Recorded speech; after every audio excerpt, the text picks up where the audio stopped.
Тәлгат Рақипов сығышы буенса Илеш районы Иҫәммәт авылынан. Ярсалыла яшәгән дәүрендә ул үҙ шәҗәрәһен төҙөү, нәҫеленең арҙаҡлы шәхестәрен барлау өсөн архив документтарына мөрәжәғәт иткән.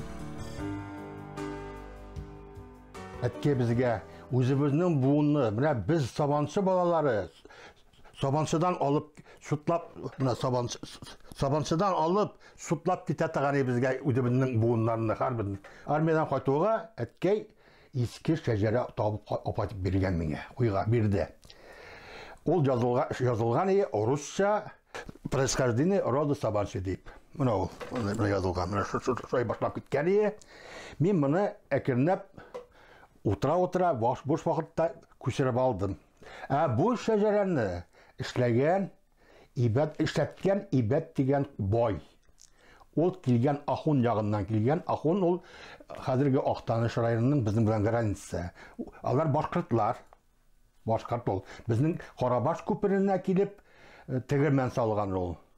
Шул тегермән салып, шул тегермән курып яшәгән. Ноябрьдә инде архивтан да таптыргандыр инде менә бер бирганнарны, бер тәкәнеш ямангылларны каян уйлап табасың син.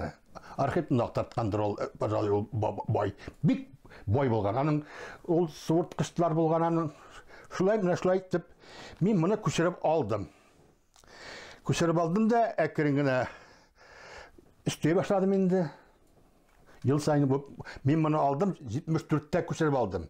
38 елна уже җыеп барам. Гадәттә гаилә шәҗәрәһен төҙөү кешене шул тиклем ылыктыра, хатта ул авыл тарихын, ырыу шәҗәрәһен өйрәнеүгә әйләнеп китә. Тәлгат агайда нәҫел агасын барлаганда тыуган авылның тарихына, милләтенә кагылышлы бай мәгълүмат туплай.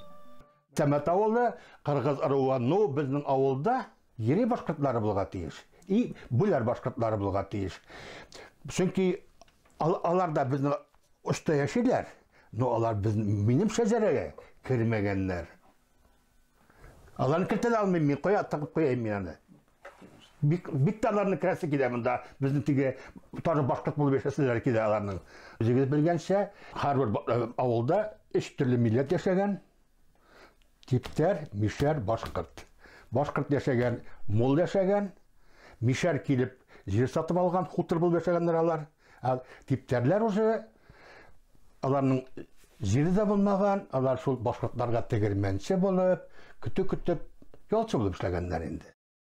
Милләттәшебез шәҗәрә төҙөгәндә тыуган тумасаһының Илеш районы сиктәрендә генә яшәмәгәнен, уларның илебезнең башка төбәктәренә лә таралуын асыҡлаған.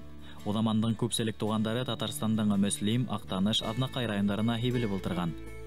Бу шәҗәрә төҙөү үзенә бер кызык ул. Чөнки күп нәрсәне беләсең, күп нәрсәне актарасың. Вот Аллаһ кадәр килеп чыгарга тиеш. Һәрбер кешедән сораштыра. Аның да берен беләсең.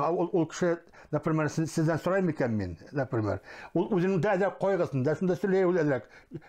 Шатлыгын да сөйләй. Менә диз булган кызыкларын да сөйләй. Шул кызыклар барысы да монда калып бара. Сара кайтасың да күчеп ятасың. Киле алдагы буыннарга менә әтәс килә инде минем. Что иренмәсен, килеп кулакка булып килеп китеп, үзләренең кайдан яшәгәннәрен, кайдан килеп чыкканнарын белсеннәр инде яшьләр. Әйткәндә, Ярсалы ҡалаһында Ырымбур, Силәбе өлкәләренән, Пермь районынан килеүсе башҡорттар да байтаҡ.